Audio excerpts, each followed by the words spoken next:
Hi folks, in this video I wanted to talk about the food that is eaten in Anne's Gift. It's set in the 1970s, so food was quite a big deal in that decade as it turns out. I've been doing a little bit of research, not a lot of it's just drawn on my own experience, but it's been lots of fun discussing food and writing about food.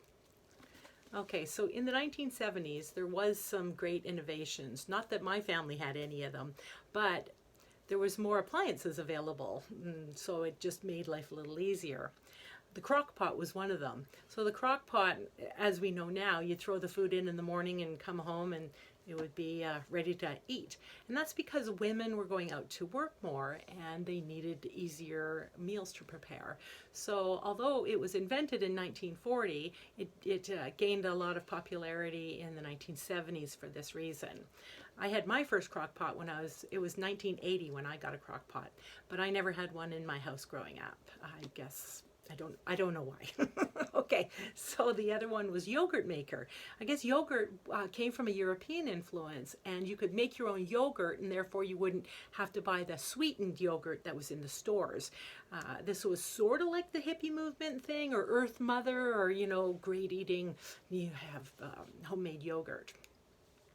So the other one was fondues. Do you remember fondues? Okay, you'd make this like cheese and wine sauce in the pot, and it would be heated from underneath with a sterno. And then everybody would grab a fork and stab a piece of bread and then swirl it in the cheese sauce, and that would be your sort of your dinner party.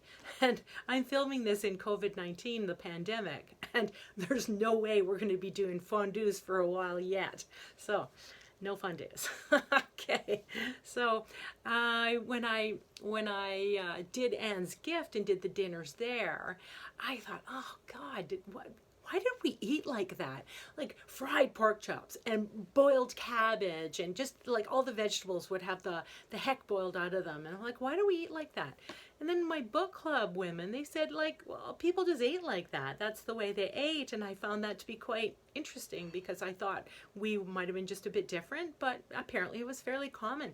You fried up the food, you had your boiled vegetables, and that was dinner. Especially if you didn't have all these cool little convenience things. That's what you ate. So breakfast would be, cereal, or if you're Canadian, Red River cereal, and cream of wheat was a big deal, and regular oatmeal. We got sweetened cereal once a week on Saturday mornings, so that was the big treat for us. White bread was kind of the thing. You'd have a white bread sandwich for lunch and a apple that ended up warm and bruised, and some kind of home-baked cookie. At least in my house, we didn't have Chips Ahoy or Oreos or anything like that. My mom made all of our baked goods. She was a homemaker.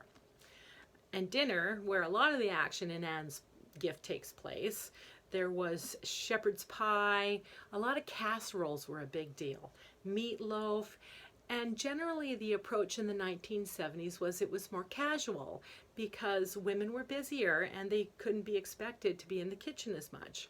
So that really changed the way we ate. The other thing that really changed the way we ate was shelf-stable food or chill-stable food. So you could get pizza in a box. Yeah, remember that? Chef Boyardee, pizza in a box.